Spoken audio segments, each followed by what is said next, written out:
Siemanko. Siemka. Mamy piątek, jest ostatni dzień obozowy. Patrzcie. Ale I uczestnik dołączył. Tak, Gala. Trenuję Muay Thai od wczoraj. Już była wczoraj na pierwszym treningu. I już miałam kontuzję. Już miała kontuzję, ale już wyleczona. Trenerzy. No, 2 tygodnie obozu minęły. Było naprawdę bardzo, bardzo fajnie. Mogę zobaczyć. Nowa kolekcja. Damskie staniki też będą, leginsy. Wszystko w tym tygodniu już wchodzi. Był naprawdę dobry obóz. Ekipa dopisała niesamowicie. Kolejny już niedługo. 12-26 marca. I to. Robimy swoje dalej. Za chwilę wam pokażę, jak wygląda ostatni trening. Dzisiaj głównie będą sparingi, że chłopaki się dobili na sam koniec. Także będzie kolorowo, a wieczorem gdzieś trzeba iść na jakieś pożegnalne piwko.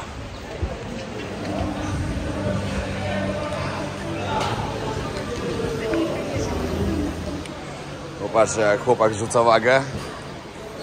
Pick up. How many kilo he have to lose? 4 kilo. Wow. No właśnie, 4 kilo musi chłopaczek zrzucić. Ekipa jest. Dzisiaj wszyscy dopisali, ostatni. A w ogóle chłopaczek ma 7 lat. 4 kilo musi zrzucić. W niedzielę walka w Bangkoku. Niesamowite to jest.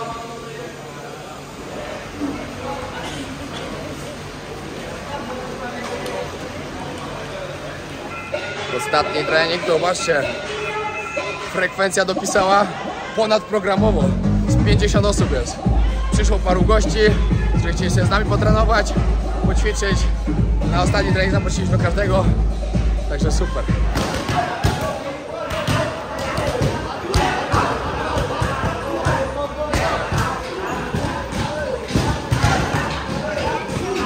Tak, rób tak. Dobrze. Dobrze.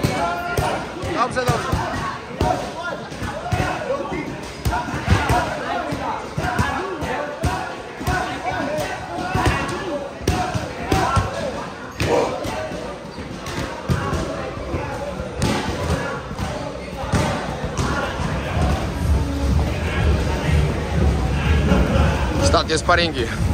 Dzisiaj mamy 5 razy po 3 minuty Muay Thai i później 3 po 2 minuty boksik.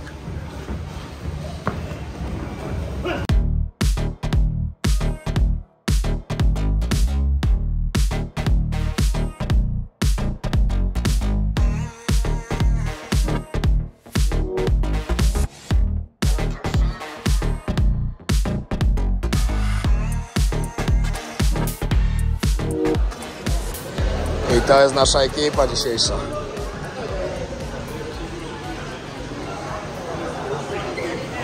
No to siema jeszcze raz. Ale jestem zmęczony. 2 tygodnie treningów. Ciężkich treningów. No dobra, ciężkich i nieciężkich. Bo tak naprawdę jak się przygotowuję do jakiejś walki, to jest dużo ciężej. Ale teraz po prostu było tak, że wiecie, no musieliśmy się opiekować. No dobra. Też nie. Czekajcie, bo sobie chyba próbuję coś wmówić. Nie wiem, skąd to moje zmęczenie. Bo chciałem powiedzieć, że się musimy opiekować grupą, ale nie musimy opiekować grupą, bo tam jest każdy dorosły. No ale wiecie, codziennie rano trzeba było być na tym treningu. Chociaż też patrzcie, no. Wcześniej nie wstawałem. Bo normalnie wiecie, jak my tutaj trenujemy, to mamy o 8 rano trening, trzeba o 6:30 wstawać. Później jest jakiś tam kolejny. Ale grupa obozową mieliśmy tak, że był na 10 trening. To się wstawało o 8:30. No. Nie wiem, skąd to moje zmęczenie, ale troszkę jest. No. Ogólnie ostatnie 2 dni. Wczoraj Ala przyszła z grupą swoją, co mają wyjazd z dziewczynami. Dzisiaj też przyszli odwiedzić nas jacyś goście dodatkowi, paru Polaków, którzy akurat byli na Phuket. Wszystko wyszło idealnie. No i dzisiaj oficjalnie już zakończyliśmy obóz kolejny, czyli Nagway Camp 4. I czekamy na ludzi, którzy przyjadą już na przyszły, czyli 12 marca. Ale do tego czasu jeszcze mam trochę roboty. Tak naprawdę jutro zaczynam mój wyjazd wakacyjny z Polki w podróży. Przez kolejne 2 tygodnie, później kolejne 2 tygodnie, no i później mamy obóz. Także jak ktoś twierdzi, że jestem cały czas na wakacjach, wcale nie. To, że ja mieszkam w egzotycznym kraju, to nie znaczy, że jestem na wakacjach. Chciałem tak powiedzieć, że jestem na wakacjach, ale Nie pamiętam, kiedy ostatni raz byłem na wakacjach. Wiecie, co też jest przerąbane? Że ja serio nie mogę powiedzieć, kiedy ja byłem tak, żeby nie nagrywać, nie mieć jakiegoś takiego czegoś, że chcę coś pokazać i tak dalej. Po prostu leżałem i nic nie robiłem. To nie pamiętam, kiedy ostatni raz miałem taki okres, że gdzieś pojechałem. Bo to, że jeżdżę do fajnych miejsc i tak dalej, to oczywiście. No ale to jest trochę też połączone z moją pracą. No. W końcu muszę sobie taki wyjazd z Alą zrobić. Jakiś tydzień, po prostu leżeć, odpoczywać. Wiadomo, tak, jakieś treningi sobie robić. A nie skupię się na YouTubie, no. Przyda się czasem taki reset. Taka jest prawda. No, dobra, idę po kawę, bo to jest mój reset na teraz. I później jadę na taki wodospad. Zobaczymy, czy będzie woda. Kocham tą kawę.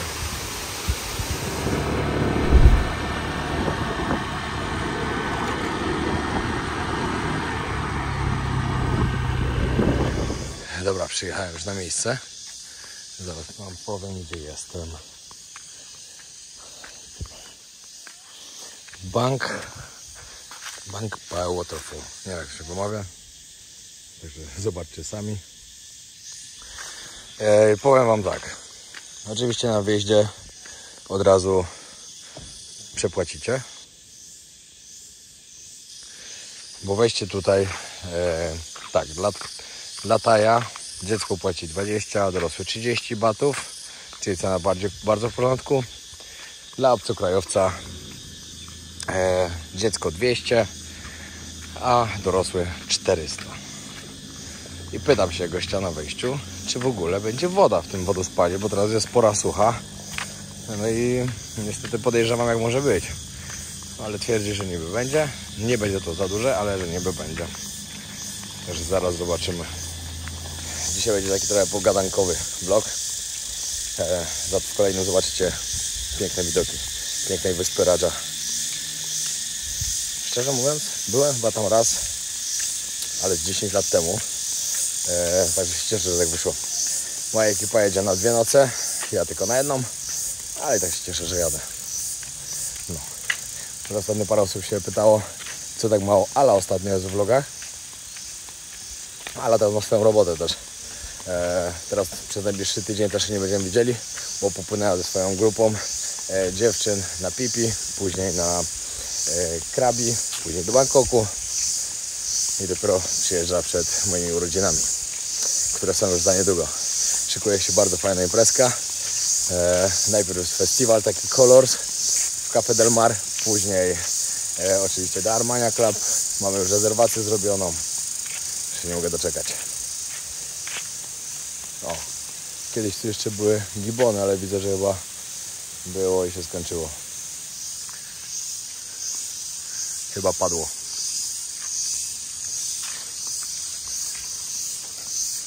Nie no, jak ja tu dałem 400 batów i tu nie będzie wody zaraz, to się tak zdenerwuje, że szok. Aha, już widzę, ile jest wody w rzece. Ja wiem, jaki będzie ten wodospad. Pamiętam, że raz tutaj byłem 3 lata temu chyba i też nie było jakoś szału. Też było akurat mega sucho wtedy, czy bardzo długo w ogóle nie padało.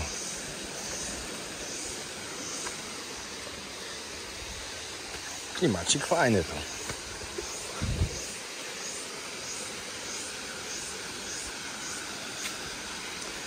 Jak ktoś z was szuka takiego miejsca, żeby się wybrać dziś do dżungli, to myślę, że tutaj możecie mieć spoko. Dzisiaj po treningu właśnie tak siedziałem w pokoju, w ogóle muszę zaraz jechać się pakować. Muszę się przenieść. I tak sobie myślałem, wiecie, ja naprawdę kocham Tajlandię, kocham to miejsce i tu być. Ale ja już mam tak po prostu głowę nakierowaną na podróże, że ja tylko i wiem o tym, że dopiero za jakieś 2 miesiące ruszę w pierwszą podróż, bo wcześniej raczej nie będzie na to okazji. Będą tylko jakieś tutaj bliziutko w Tajlandii, gdzieś jakieś miejsca będziemy odwiedzać. Ale siedziałem, już sobie planowałem, gdzie pojechać. Mam taki całkiem naprawdę fajny plan. Ja nie wiem, czy mi to wypali. Będę się starał, żeby wypaliło. Ale tak naprawdę dużo zależy od tego, czy Chiny zaczną wydawać wizy, żeby można było tam przyjechać. Bo jeśli nie, to nie wypali. A to jest takie 50/50, bo niby te Chiny już otworzyli, no ale co z tego, jak nie wpuszczają turystów. No. A to mogło być całkiem fajne. Ale to się jeszcze okaże. W sumie nie będę za dużo zdradzał. Ale na pewno bym chciał zobaczyć Nepal. Planuję sobie zrobić trasę na trekking na Everest Base Camp. 10 dni to trwa, 10-12, zależy jak się wykupi. Także to bym chciał bardzo zrobić. I być tam, wiecie, dalej niż w połowie Everestu, bo to się idzie na 5600. Everest ma dokładnie 8840 coś, chyba tak. Marzy mi się, że bardzo zobaczyć tę górę, serio. Chciałbym też Mongolię zaliczyć, ale tam chyba też wtedy będzie zimno. Dużo jest jeszcze fajnych miejsc, które wam muszę pokazać. Wodospad miał być po 300 metrach. Idę i coś go nie widać. O, to ten wodospad. Nie no, mam nadzieję, że nie. Mam nadzieję, że jeszcze będzie coś większego. O nie, dobra, już zauważyłem. Wodospad jest wyschnięty. Nie no, troszkę coś tam. Czekajcie, podejdę bliżej. O, ktoś się tu kąpie nawet. Jakiś ruski.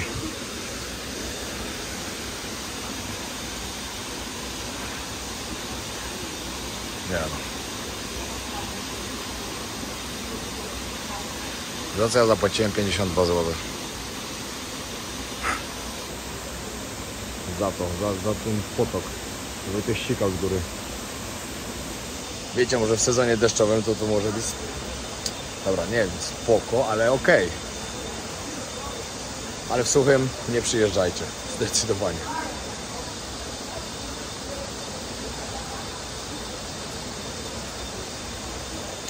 No comment. Wracam. Cały czas na Instagramie, którego wam polecam, dostaję pytania o Tajlandię, różne, bardzo różne. I wcale się nie dziwię, no dobra, jestem tu, wiedzę jakąś tam mam. I ludzie pytają na przykład, kiedy jest najlepszy okres, żeby tutaj przyjechać i kiedy nie będzie padało. Wiecie, pada czasem nawet w sezonie deszczowym, w sezonie suchym. Ale pierwsza połowa roku, czyli od stycznia do czerwca, super, lipiec, sierpień, dalej ok. Ale jak ktoś mi pisze na przykład, i dużo osób mi ostatnio napisało to, bo chyba są tanie bilety po prostu na październik, bo mi pisali, że przyjeżdżają w październiku, co warto zobaczyć i tak dalej. Ja mówię, październik?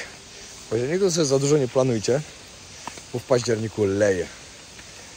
Październik i listopad to są praktycznie najgorsze miesiące, żeby odwiedzić Tajlandię. Szczególnie Phuket. Może tam w innych częściach jest trochę lepiej, ale na Phuket najgorszymi miesiącami jest właśnie wrzesień, jest już zły, październik, listopad najgorzej i nawet grudzień, gdzie zawsze grudzień był naprawdę spoko miesiącem. I kiedyś to grudzień to już był sezon, nawet w połowie listopada już był sezon. To teraz tak się pogoda zmieniła, że w tym roku pierwsze 3 tygodnie grudnia praktycznie padało codziennie na Phuket. Nie wiem jak gdzie indziej było. Także pamiętajcie, to jest bardzo ważna rzecz, żeby ktoś później z was nie przyjechał na przykład w listopadzie i w październiku i narzekał, jaka to Tajlandia jest zła i brzydka, bo nie ma pogody. Jak się przyjeżdża w sezonie deszczowym, to nie ma pogody. Tak to jest. Chociaż to i tak nie jest tak, że będzie cały czas lało. Pamiętajcie, bo tutaj przeważnie wygląda tak, że popada chwilę, przestaje i wychodzi słońce. No ale też mogą być szare dni, że będzie zachmurzony, nie będzie padało, ale będzie zachmurzone. A jednak do Tajlandii warto przyjechać, gdzie jest ładna pogoda. Zdecydowanie. Jeszcze dostawałem pytania ostatnio w sprawie chorób, bo to też jest ważne. Tego nie mówiłem jeszcze we vlogach chyba, a przydałoby się, żebyście wiedzieli, na co warto się zaszczepić. Takie na przykład jak dur brzuszny, jak tężec, jak WZWA. To są takie podstawowe szczepionki, które ludzie tutaj robią. Ktoś pytał też na temat żółtej febry. To akurat nie trzeba, ponieważ to one tutaj nie występuje. To bardziej w Ameryce Południowej i w Afryce. Ktoś może się kierował tym, co pokazywałem we vlogach, ale ja pokazywałem właśnie, że robiłem ze względu na to, że leciałem do Ameryki Południowej. Że jak się do Amazonii gdzieś tam jedzie i tak dalej, trzeba mieć. Bo tam ona występowała. W Tajlandii tak samo nie ma malarii. Gdzieś tam niby ktoś mówił, że przy granicy z Birmą się pokazało na chwilę, ale nie ma tutaj, także się nie musicie martwić. Za to występuje rzadko, ale występuje denga. Na to musicie uważać, znaczy nie musicie uważać, ale żebyście wiedzieli, że występuje. Z tym akurat nic nie poradzicie, bo na to jeszcze nie wymyślili nic, żadnego lekarstwa. Jak po prostu złapiecie, to do szpitala. Leżycie pod kroplówką. Ja akurat dengi nie miałem nigdy. Całe szczęście, ja bym nie miał. Właśnie dlatego stąd wychodzę jak najszybciej, bo już mnie komary atakują. Ale mój brat miał na przykład. Spędził wtedy 3 dni w szpitalu pod kroplówką, bo na początku myślał, że dostał udaru. Nie wiedział, że to denga. 40 stopni gorączki, bóle stawów, bóle mięśni. Niektórym jeszcze się pojawiają czerwone plamy na nogach lub na rękach. I na przykład moja była dziewczyna miała tutaj, jak dostała dengi. Znaczy jak ją komar zaraził oczywiście. Bo to jest przez ugryzienie komara, żebyście wiedzieli. I tak naprawdę nie ma tak, że od razu wam się coś stanie. Tylko to się rozwija tydzień czasu i dopiero po tygodniu, po tym jak ugryzie was ten komar, zaczyna się to rozwijać. Bardzo, bardzo nieprzyjemne. Bardzo. No. Ale ostatnio polo miał. Ale gdzie on to złapał? W Pakistanie chyba? Chyba tak. No. Nieciekawa choroba. Podobno jak się jeszcze pierwszy raz jest chorym, to jeszcze nie jest źle. Drugi raz, znaczy nie jest źle, że wiecie, wyleczycie się, jest ok, nie przechodzicie tego jakoś tak, że później jakieś są konsekwencje tego. Ale podobno już drugi raz jest źle, a trzeci raz jest bardzo, bardzo źle. Także chciałbym powiedzieć, trzeba uważać, ale to nie da rady uważać. Bo to nie jest od was zależne, że was komar ugryzł. W ogóle jeszcze w przyszłym tygodniu opublikuję dla was odcinek na temat kosztów życia w Tajlandii. Wiem, że kiedyś robiłem już takie odcinek. Robiłem pierwszy raz 4 lata temu i robiłem też 2 lata temu. Jakoś tak. Ale dużo się zmieniło. Naprawdę bardzo dużo się zmieniło. Ze względu na ceny, jak tutaj podrożało. Bo no nie jest już po prostu tak tanio jak było. Jeżeli się mieszka na miejscu na dłużej, zna się ceny, wie gdzie się je, gdzie trzeba jechać jeść, płaci się za jakieś kondo, a nie za hotel, dalej można żyć taniej niż w Polsce. Na pewno. Ale to trzeba wiedzieć co i jak, dlatego ja postaram wam się to powiedzieć i przekazać wam mniej więcej informacje, które powinniście wiedzieć. Ale to jakoś w przyszłym tygodniu. Niedawno otworzyli nowe centrum handlowe na Phuket. Robinson Lifestyle. Zobaczcie co tam mają ciekawego. Siemanko. Zaraz zaczynamy naszą wyprawę na dokładnie Raja Island. To tak cudowna wyspa, którą wam dzisiaj pokażę. Dzisiaj i jutro w sumie. Bo dzisiaj do połowy dnia będzie jeszcze w tym vlogu, a resztę już pokażę w kolejnym. Bardzo się cieszę, że tam wiedziałem, bo to jest naprawdę cudownie. Na całej wyspie są tylko 2 hotele, znaczy 2 były tylko dostępne na bookingu. No i w jednym z nich się zatrzymamy, to pokażę. Fajnie, wreszcie wyrywam trochę na weekend z Phuket. Także coś nowego, a jutro muszę szybko wracać, no bo jutro zaczynam moją grupę wakacyjną z Polki w podróży. Ogólnie, żeby dopłynąć tam, to jesteśmy dołączeni do wycieczki, która jest na właśnie Raja Island, która najpierw płynie na Coral Island i stamtąd na Raja. Dlatego jest jakieś nurkowanie i takie tam. Później zostajemy właśnie na tej wyspie.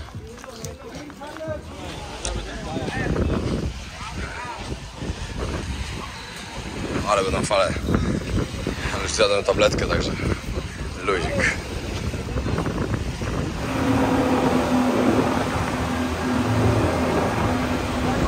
Ale jesteśmy cali przemoczeni. Takie fale były, że szok. No ale to płynęliśmy już. 40 minut dzisiaj płynęło, jakoś tak. A to się zapowiada tak fajny weekend.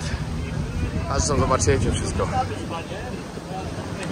Po prostu pięknie. Patrzcie jaki kolor woda. Okej.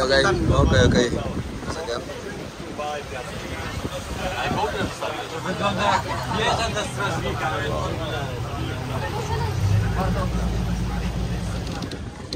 No i popatrzcie, takie piękne miejsce. 40 minut tylko od Phuket. No nie spodziewałem się tego, no serio.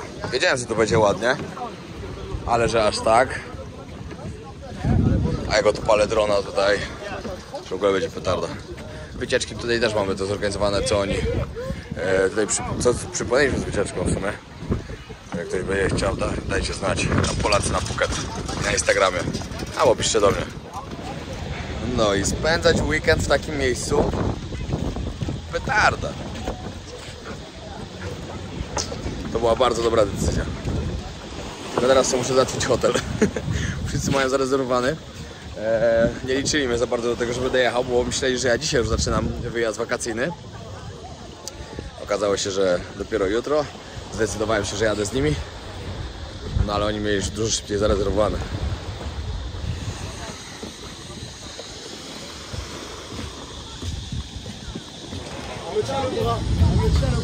Zaraz tylko zostawimy rzeczy w hotelu i odpalam dronika.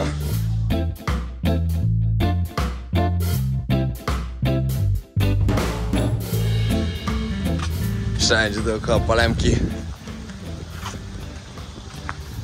No a my idziemy gdzieś kawałek dalej. Ten hotel przy samej plaży, co tam wysiadaliśmy, był 3 albo 4 razy droższy niż nasz. Tam gdzie my idziemy, to chyba 500 zł za noc jest, za pokój. Ten tutaj prawie 2000 kosztował. Przynajmniej już 15 000 batów. O, to nawet więcej w sumie. Nie, no gdzieś mniej więcej tyle. Mniej więcej 2000. No i dojechaliśmy do naszego hotelu. Za chwilę wam pokażę, jak się nazywa.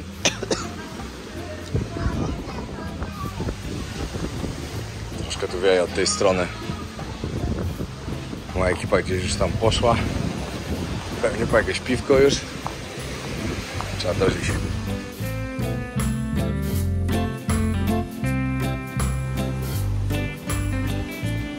Tutaj restauracja jest. Później śniadanie rano tutaj będzie z takim widokiem.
Byłem tu kiedyś, bardzo dawno temu, myślę z 10 lat minęło i nie pamiętałem, że tu jest tak pięknie. W ogóle tutaj się przypływa też w okolicy tej wyspy na nurkowanie z butlą, na diving. No także jakby ktoś się wybierał, to właśnie mniej więcej się przypływa gdzieś tutaj. Paweł kiedyś był na takim nurkowaniu, ja nie byłem tutaj akurat nigdy. Nurkowałem w wielu różnych miejscach. Najlepsze w Meksyku było fajnie, bo było zatopione takie muzeum takich figur. Bardzo fajnie. W Turcji też było fajnie. Najlepsza rafa, jaką widziałem w życiu, Egipt. Ale to było, miałem 18 lat chyba. No 15 lat temu to było, prawie 16. Teraz nie wiem, jak ta rafa może wyglądać, ale wtedy była naprawdę cudowna. Na Malediwach też nurkowałem, ale chyba Malediwy były akurat najsłabsze pod tym względem. Wiecie, na Malediwy się jeździ po coś innego. Ale w Meksyku, jak będziecie w okolicach Cancun, właśnie tam to brałem, to naprawdę warto ponurkować i zobaczyć te wszystkie figury pod tą wodą. No warto, serio.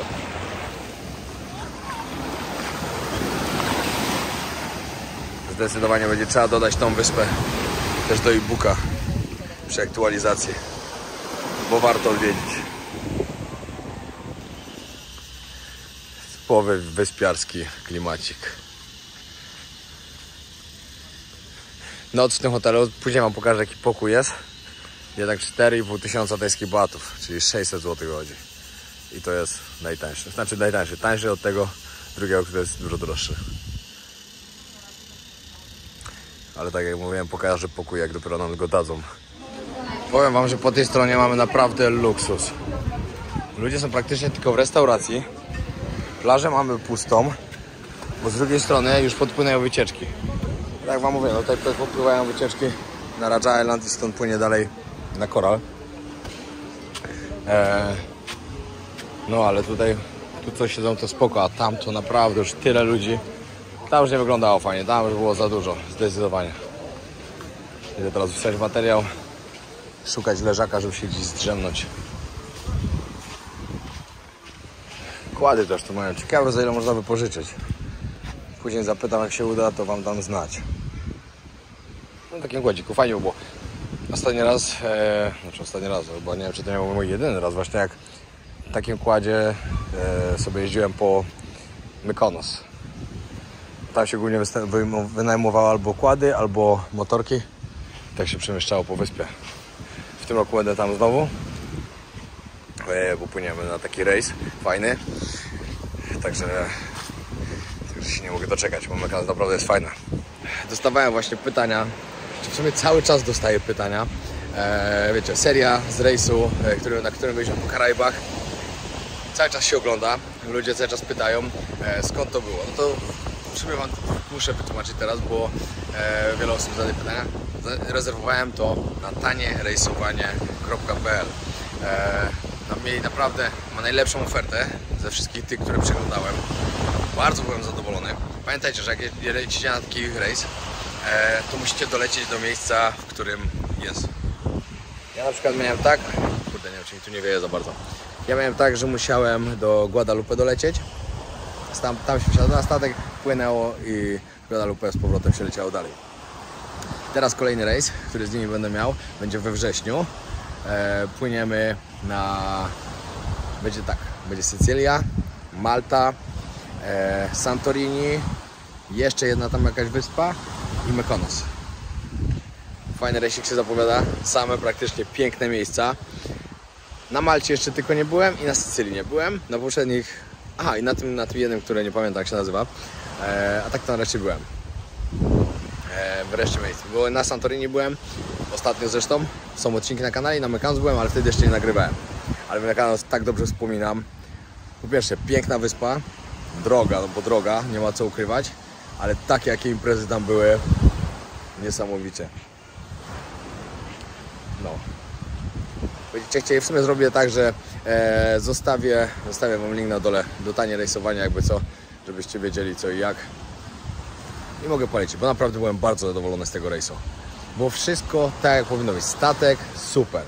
Znaczy dobra, czekajcie, powiem tak, co mi pasowało. Sprawa organizacyjna od nich, było wszystko ekstra. Było petarda po prostu. Cały czas miałem kontakt tam z pomocą, z tym supportem i tak dalej. Wszystko było pięknie i tak dalej. Cena naprawdę była bardzo dobra, bo my za ten rejs dwutygodniowy coś koło 2000 euro zapłaciliśmy. To jest moim zdaniem ekstra. Za taką kabinę z balkonem, z all inclusive, z alkoholem. Było super. No, na tym teraz kolejnym też bierzemy tak samo. Też, żeby było wszystko na takim wypasie. Po Europie pierwszy raz płynął. No i fajnie. Nie mogę się doczekać, szczerze mówiąc. Ale do tego czasu jeszcze kawa. Z tym pięknym widokiem za mną, z pięknej wyspy Raja Island, żegnam się z wami. Pamiętajcie, zostawcie subskrypcję, bo lecimy po 300 koła. Bardzo mi na tym zależy. Was to nie kosztuje, wystarczy wcisnąć ten przycisk na dole, subskrybuję i pomagacie mi w tym, co chcę zrealizować, czyli w drodze do 1 miliona subskrypcji. Wiem, że potrwa to bardzo długo, wiele lat, ale to zrobię tak jak obiecałem. Pamiętajcie, trzeba mieć jakieś cele w życiu, trzeba je realizować, a ja lubię to robić bardzo, bo uważam, że trzeba to robić. Trzeba mieć jakiś cel. Trzymajcie się, pozdrawiam serdecznie.